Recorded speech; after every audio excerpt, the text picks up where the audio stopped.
Adoption of this report. Governor, what action has been taken?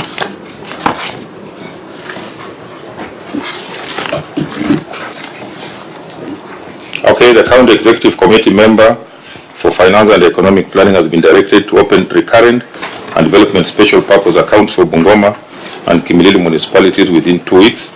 Appendix 2A is a letter from the County Governor to the CSEM for Finance and Economic Planning on opening special purpose accounts. We continue.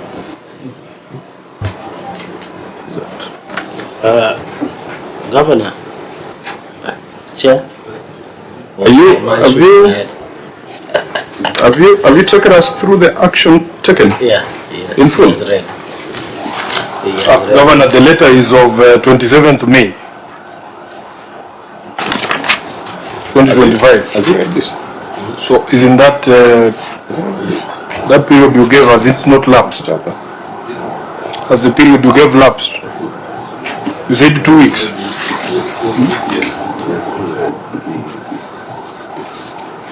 Governor, what document were you referring to? Sorry, Senator Sifuna, because this is your response, Yes. and I believe that is what you should be taking us through.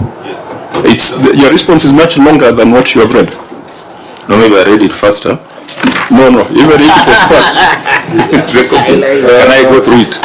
because there's a column on action. You must have read the summary. Did you read from this, the one with the table? Yes. I think, Chair, to be fair, I heard what he said. I think you might have been engaged with something. What he did, he read the action taken, Yes. which is on this document, Yeah. but he did not read the response, the previous response. This is what you should refer to. Okay. You read the summary, but this, I read the action. Action. Chair, what do you want me to read?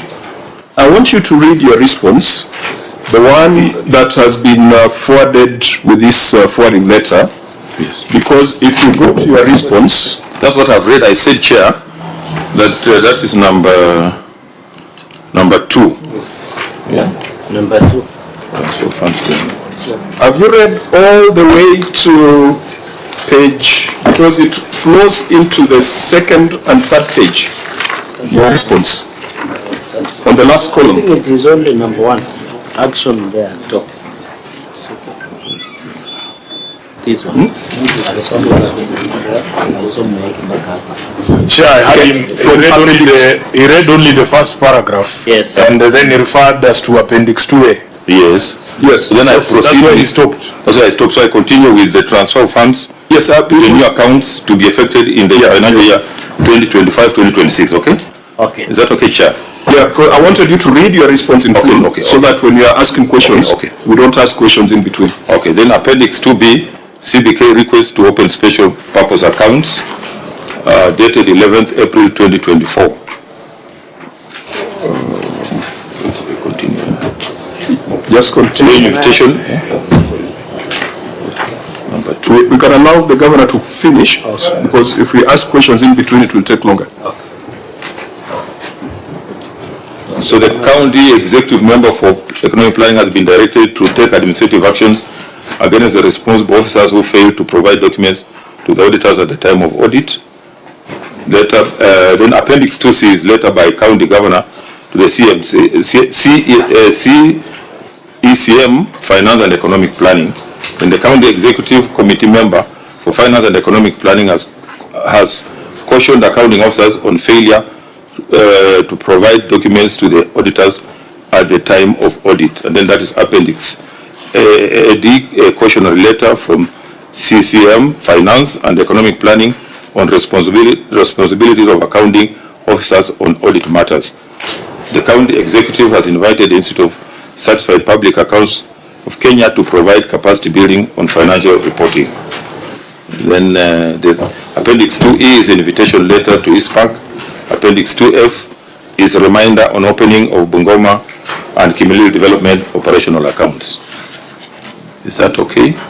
Yeah, that's okay. Auditor, beyond that long action taken, please just assure us that variance on Kimilili municipality, are you satisfied with the explanations that were given? Chair, the variances had not been reconciled, and also the action plan that is indicated, it is not in line with the recommendations of the committee. Okay, before we go there, just so let's go step by step. There are just 4 rows. So Kimilili municipality, that 39 million, are you, I'm seeing an explanation in the column number 3 on management response, saying the variance was composed of payments by the county government on behalf of municipality, recognized by the municipality in its financial statements, etc., etc. So when you read that, can you give us an assurance on that variance? Does it still exist? Or there was an explanation that was given that was making sense? Chair, the variances still exist. Bungoma municipality? Yes, Chair, they still exist. Bungoma County Climate Change Fund? Even that one, it is existing. Scholarships and other educational benefits? Still existing. Governor, why then are we now engaging in an academic exercise here? Chair, just a brief observation before he responds. Governor, your appendices don't make sense. You have referred us to Appendix 2A, which is your directive to open accounts within 2 weeks. But that letter is dated 27th May, and when you go to 2B, the one now actioning this directive is dated 11th of April 2024.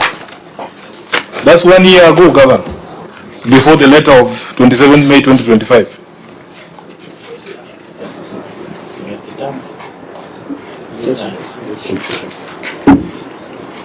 Okay, just respond. Thank you, Chair. We did a reminder we had requested for the Central Bank of Kenya to open special purpose accounts for Bungoma and Kimilili municipalities. But by June, actually as we speak now, the accounts have not been opened. So the CEC has done a reminder to CBK to fast track opening of the Kimilili and Bungoma municipality bank accounts. You see, Governor, those accounts, administrative action, is neither here nor there. Look at scholarships and other educational benefits. The executive transferred 195 million, but only 165 million was received.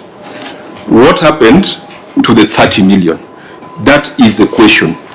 And it cannot be answered by a narration.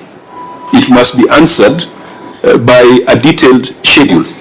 Because otherwise, one would say that 195 million left the county and only 165 million went to students. And they'll say you stole the balance. You see? That's why that reconciliation needs to be done. So can your officers provide that assurance? Yes, Chair, before the governor responds, if I look at the Bungoma municipality, which received 80 million, but there was no evidence of a transfer from the executive, where is this money coming from? Where is it being transferred from to this municipality? That's what I want to understand. Yes, Thank you, Chair.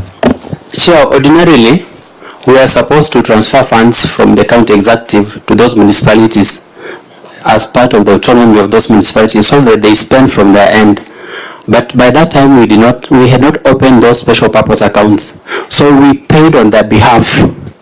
In accounting terms, we call it payment in kind. For example, salaries. We paid salaries for Kimilili municipality, for Bungoma municipality. So we reported in the executive. But the auditor wants to see the money transferred to the bank accounts of those entities. And that is what we are working on, Chair. Can you explain the other one for bursaries? For bursaries, the county executive we are reporting on accrual. And the scholarship fund is reporting on, the county executive is reporting on the cash basis and the fund is reporting on accrual. So definitely, Chair, there will be a variance which has to be reconciled, and we have provided this reconciliation. Governor, how do you explain that in the market in Kimilili, the accrual and cash? Because at the end of the day, your opponents will pick these reports and say that you took 195 million for bursaries, but only 165 million materialized. And that's why we need to close that gap, and the auditor must convince us. They are saying the auditor was given the report, so let him tell us what he received and whether he's satisfied with it or not. He has just indicated that he is not satisfied. Remember, I went row by row. Auditor, can you restate what you have already stated? First, it is to confirm whether he has received that reconciliation. Because there's a problem. The CEC says they have provided information, but the auditor has not seen it.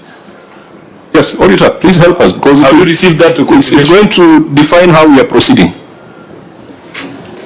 Chair, we have not received the reconciliation. Yeah, so the CEC... Mr. Makoa, are you Christian or Muslim?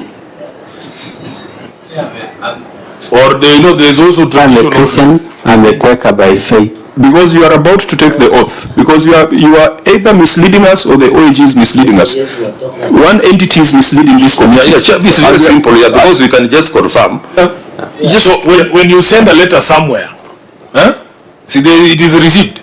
It is received. So what do you have to show that they received that document? Or you gave somebody who's sitting here. You tell us who you gave. Chair, we submitted the responses to also the OAG.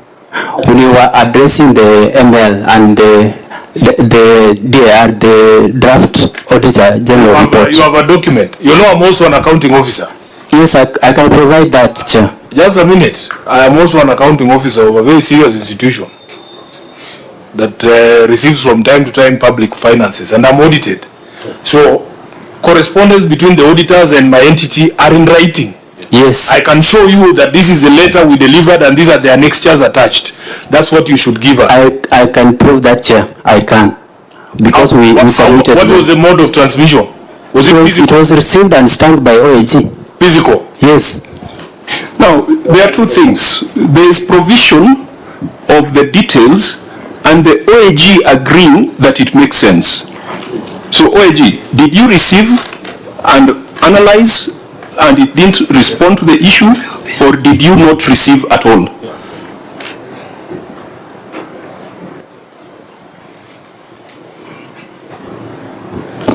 Chair, according to the documents that we verified when we were doing the audit, that reconciliation was not among the documents. Did they, when this matter arose in the management letter, did they provide further records? Yes, Chair, the query has been existing from the management letter to the draft level and to the final report. Governor, I will struggle to take the side of your officer. I will not. Chair, let's be fair. One of them is lying. So can we just prove, if we also prove that, because he's saying he's prepared to produce evidence that he provided the information. But why don't we give that latitude also? He says he provided at the point of the management letter. It is from the management letter that the draft report was compiled. And the auditor was still not satisfied that the reconciliation had been done. Because that's the audit process. If he provided during the audit, it means the auditor looked at it and still found the figures and reconciled. And I'm struggling because the first issue we are throwing accusations against each other. Your officer says they provided, the auditor says it was not provided. The second issue here, which is extremely critical, because the first one was 592 million. Again here, we have got variances of almost 200 million. Again, it's a ping pong. Are we making efficient use of this session? Honorable members, I'm about to propose a motion. Well, not a motion. Because having tested issue number 1 and number 2, it appears that there is some disjoint between the executive and the office of the Auditor General. And the Auditor General is on the ground right now doing the compliance, are you doing the compliance audits? In the in-year audits. We are not going to make a lot of progress that is useful to the people of Bungoma, if this session is going to be a blame game or a question of who should be trusted between the OAG and the officers from Bungoma. For the record, Governor, if I was to choose someone to trust, I would choose the OAG and not your officers. Let the Finance also say something. Just a minute. I'm about to say something that might be useful to all of us. Because we must now ask the Auditor General and the entity to go back and look at those numbers, but not in the form of another separate audit. It should form part of the scope of the 2024-2025 audit. In other words, I'm about to propose that the issues that are in these reports that remain outstanding to form part of the substantive audit for 2024-2025. Now, Auditor General, is that procedural, what I've just proposed? Chairman, it's procedural because one thing, when you're dealing with figures in the financial statements, even if the reconciliation is to be undertaken in the ensuing period, the results of that reconciliation will have a bearing on the figures in the following year. So, if any variances are found in this year, 2023-2024, if they are not reconciled, they will still affect the figures in the following year. So nothing is going to be lost, Chairman. Nothing will be lost. Yes, Chair. What did the CC want to say? Okay, thank you, Chair. I think there are three critical issues that maybe auditor should also come out very clearly. Like the issue that they brought out of 592, they are fully aware that the county paid 10 months in the year 2023-2024. That amount to 4.8. The 2 months was not paid in the month of in the year 2023-2024, which came in the year 2024-2025. So in accounting terms, it's cash basis, the actual expenditure was 4.8. The other 2 months was paid in the year which we are going to report this year of 2024-2025, which means we have 14 months to report. CC, you are taking us back. Your duty was to demonstrate that to the Auditor General. Yeah. They are also professionals. They are members of your profession. Chair, I wanted to say something. That is what you are supposed to demonstrate. There's something I wanted to confirm, Chair, because we are having also a serious problem when it comes to accounting. Because when for example, we report as at 30th, there are transactions that happens past July, which is a cut-off period, and those transactions that happen. We in the Senate have already dealt with that problem. Yeah. The Treasury has already confirmed they are moving to cash basis. So, accrual basis. So, I mean, we shouldn't belabor the point. What is frustrating for us as a committee is when we are caught in between the entity saying one thing and the OAG saying the other. All you need to do when you appear before this committee is to show me a letter that has been delivered to the Office of the Auditor General, and the attachments are listed there saying these are the reconciliations on this issue number 1 and number 2, number 3.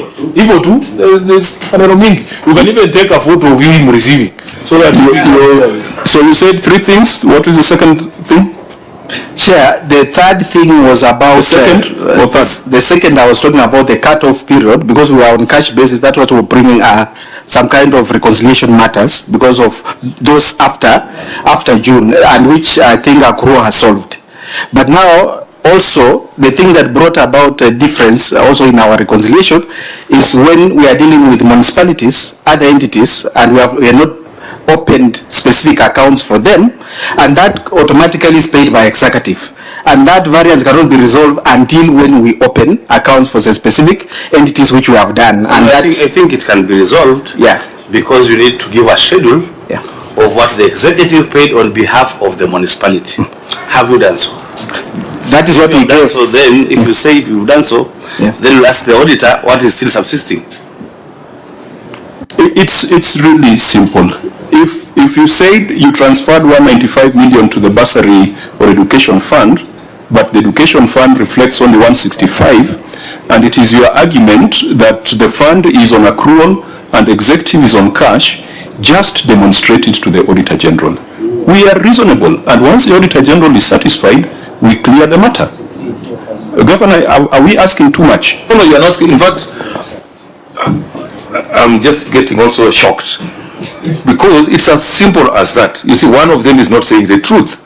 This one says this was given. We can just, like you are going to make a ruling, let them find out, establish that this was received or not. And if it was received, what happened? If you received and you don't agree with what you have received, that's a different story. But it's wrong to say maybe you did not receive, and this one is saying you received and it was even stamped. You know, you can't sit here just to... Patrick, OAG? Chairman, Maybe Patrick, before you answer, just sorry, is there a catalog where you receive all the documentation from various entities, and can you produce that black book where you write, if for example Bungoma, And so today that sign. yeah, today sign. If I am bringing a document of Bungoma, is that black book where you sign off and say Cherargei signed this time? Is it there? Thank you. Chairman, even during the audit, we have what we call evidence tracking sheet. It's a record that shows when you ask for a document, when, what time, how many number of times you've asked for that document, and up to when it was provided. Chairman, please allow me to comment and say that I'm in consultation with my team here, and it's coming out that during the verification exercise in preparation for this meeting, it appears, although we met for one day, only 2 officers from the county government were available to explain the issues and provide information. And there are officers at what level? They are from the internal audit department, not from finance. So I feel it's like... Governor, is that a fact? I'm hearing it from him now. If it is true, I can assure this committee that I will take immediate action, because I cannot sit here just to look like a fool when I'm a very senior citizen in this country. Yeah, I cannot. If anybody has, if somebody was supposed to provide information and, like you're saying, did not turn up, Yes. only 2 turned up, just leave it with me. Yes, Patrick, proceed. Now, at least now he's not doubting your account. Proceed. Chairman, ordinarily in preparation for this meeting, we have procedures. And from OAG Chairman, 2 days before the day of the meeting, we're supposed to provide a brief to this committee. And our procedures require that we have preparation meetings, at least 2, which are supposed to be documented and minuted. And the persons who have attended those meetings are supposed to be recorded to indicate who was present. And then the governor is supposed to be invited in the final meeting so that he's properly briefed to be able now to appear in this meeting, Chairman. It appears that did not happen. So Governor, it appears the preparation for this meeting, there are some things that didn't happen. And that's why I am going to make this recommendation, and members, you perhaps I'll need to hear your views. The OAG has already given us an analysis of your responses and action.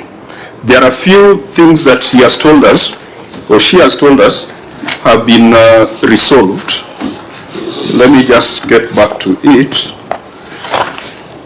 There were, that's ROR. On the executive, Patrick, just read for us again the total issues were 25. Chairman, for the executive, their total issues were 25. Resolved? Resolved were 6. We shall adopt the ones that you have advised to have been resolved. Yes, Chairman. Not resolved? 14 issues, Chairman. The unresolved issues, we shall direct that they form part of the substantive audit for 2024-2025.